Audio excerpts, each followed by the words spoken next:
You know, my family didn't play ice hockey. I didn't come from a hockey family. My uncle played a little bit recreationally, and it wasn't until I went to school that my friends started, introducing it to you. I'd gone skating. My mom put me in skating lessons, as I think most Canadian kids generally get done. And you get to skate in the ponds, and we had, out at the lake and stuff, got to skate. But I never played hockey. But as soon as I went to school, which would be about age 5, I suppose, that's when I really got introduced to the ice hockey. So that's probably playing with those guys, just 5, 6 years old. Came over to the UK 15 years ago to play professional ice hockey full time, and Fife Flyers contacted me in '98 to come up here, and I've been here ever since, I think for the last 13, 14 seasons. Initially as a player, and 6, 7 seasons ago I took over as head coach, and I've been a player head coach ever since. Fife Flyers are the oldest ice hockey team in the UK. The fans have always been passionate about ice hockey here. They've always been hardcore supporters of it, and if you've been to any of our games recently, you see that this is some of the best atmosphere in the country in this rink. So it's a fantastic place to play, and probably one of the reasons why I decided to stick around so long. So we have 8 local Scottish guys that all work. We have none full-time. They all have full-time jobs. So in between all the traveling, the games, the training times, and other things that we require of them, these guys also have a full-time job.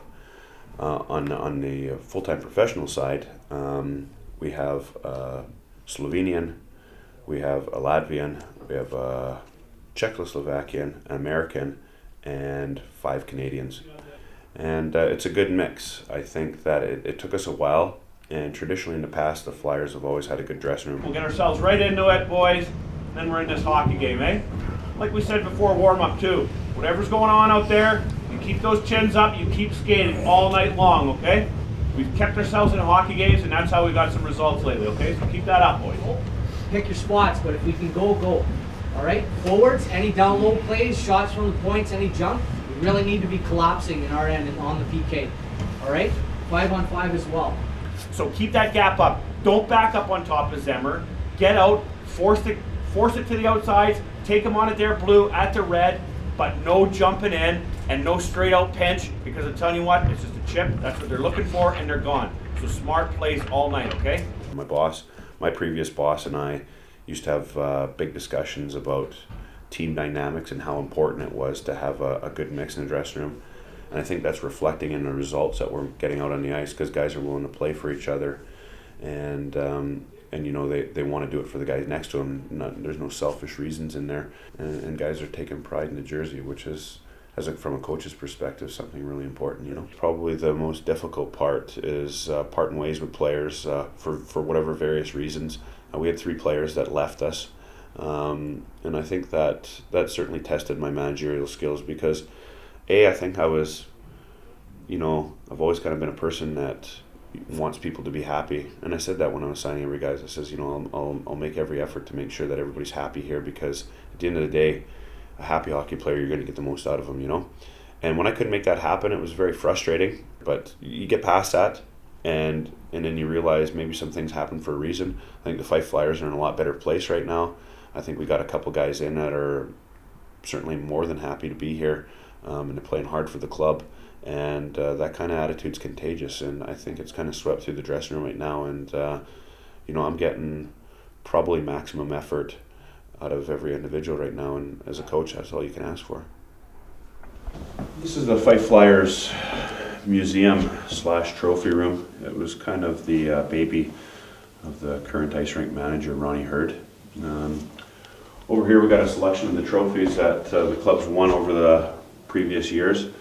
It's something that I hope certainly on a game day, people come and see, and they remember kind of the proud tradition and the winning history that we have. And this is something that, as our directors and me as coach and players, something that we kind of long to add to, in the current league we're in. It might take us a little while, but we'll get there. And this is something that this is kind of a long-term ambition to add to this, but a lot of good memories here. Kind of follows right through our tradition of right from the 30s right up to the present day. the area that I come from was probably late 90s when we won the British National League. That was my first experience with the Flyers. And we had won the playoff finals that season down in Hull. That was a pretty special year. And right through the, from 98 up until present, you can see that there's been an awful lot of success for the Flyers Ice Hockey Club, and kind of, a good sense of pride in myself and the organization that we've been able to be quite a part of it.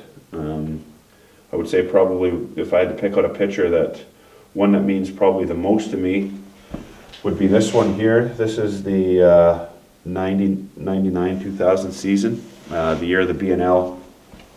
We won the Grand Slam that year. So all 4 major trophies that were contended for, we brought home to Fife. We had a great group of guys that season. A few names that I see on there is Bill Moody, Russell Monteith, Stephen King, Mark Morrison. The list kind of goes on and on. It was a great team we had that year, and that season and the half season before I played kind of maybe set the tone for, just on a personal note, of me kind of staying in this area, because it was an awful special time back then, and that's when Flyers were right on top of their game. That's something that we would like to see the organization get back to, whatever league we're playing in. Remember when they're all standing on the sidelines and stuff like that, Stewie? Oh yeah. See John Candy on the sideline. Bruce McNall. Yeah. Being a player, I think I've been doing a lot of reflecting on it this year, because this has really got me excited about playing again. I've really enjoyed this season. And I think a lot of it is the camaraderie in the room. And it's something we didn't really have at the start of the season. But since Christmas time, everybody's sticking together. And I notice I'm coming down earlier and earlier to the rink, every training session, every game. And that's a sign that I'm enjoying myself. It's a sign that when I walk in a room, there's already 2 and 3 guys here, that they're enjoying it. And it's just the Flyers dressing room is just a really good place to be right now.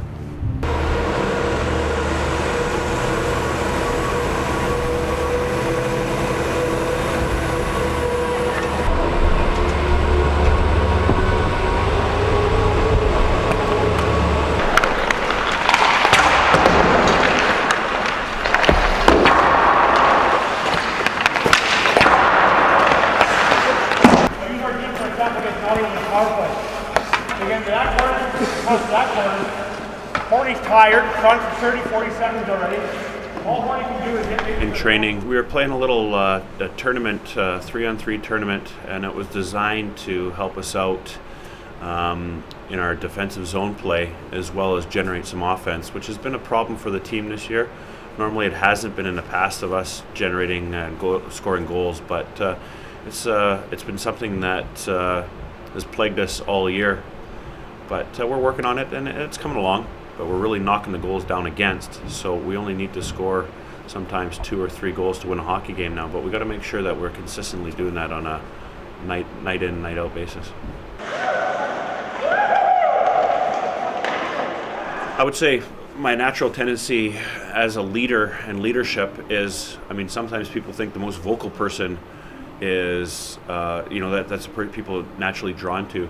But I'm a huge believer in leading by example as well.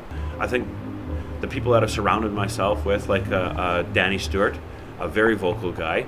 Me and him get along very well. We have our meetings.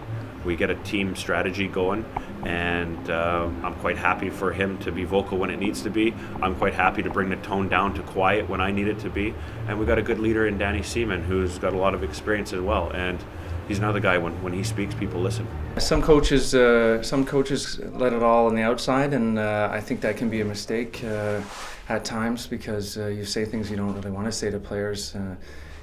I think to be a little controlled is an asset, and that's how I tried to be in my coaching career so far. And I think Todd, as long as the players can see that a coach is intense and wants to win badly, then you don't need to be a screamer and a yeller. Todd's very, he's a good he was a good teammate of mine. We played a lot of years together, and we won we won the BNL twice, the league once, and then the playoff championship twice. Probably my most memorable moment playing with Todd was when we won it in Hull in a shootout. And Todd loves to win. He's done a great job here this year in Fife, building a team. He has a really, I'd say, a patient approach, but an honest approach. And you know that you're going to hear about it if you make a mistake, but not in a way that'll embarrass guys or make them feel any less confident. Just in a way that makes guys want to come back and try harder the next time and prove that they can do it. Todd's pretty quiet off the ice, away from hockey. He likes to keep himself to himself, but we had some good laughs over the years off the ice, and he's been a real gentleman, and that's about it.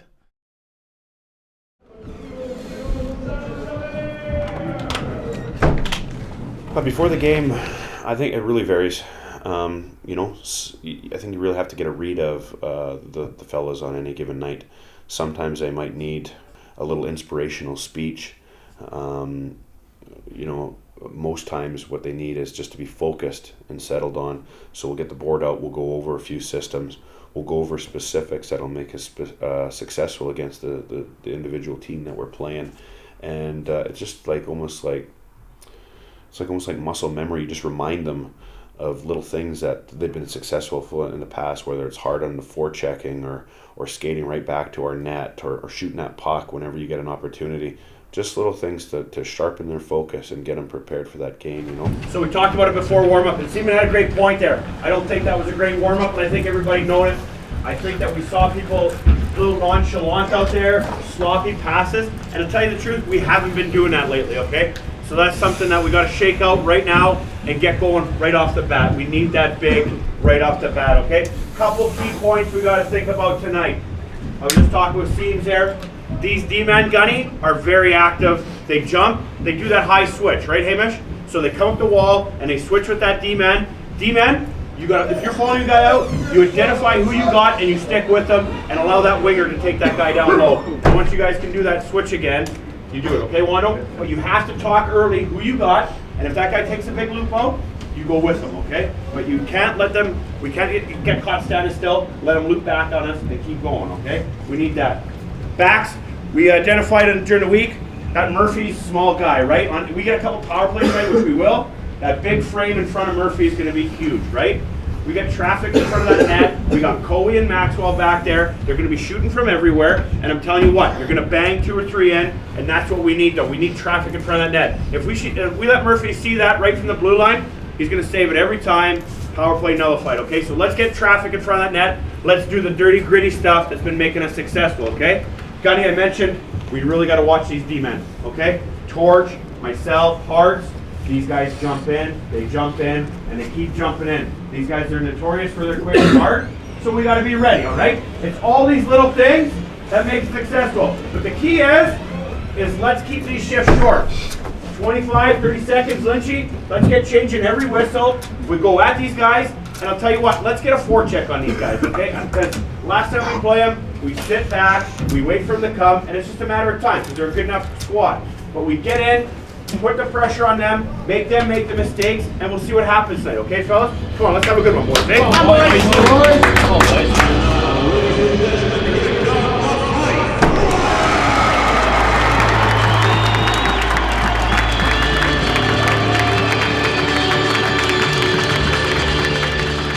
If I'm being honest, Kirkcaldy's become home now. It's 14 years now, and I married a local girl here. My daughter was born here. I've played for the same club for that amount of time, and we're quite happy here.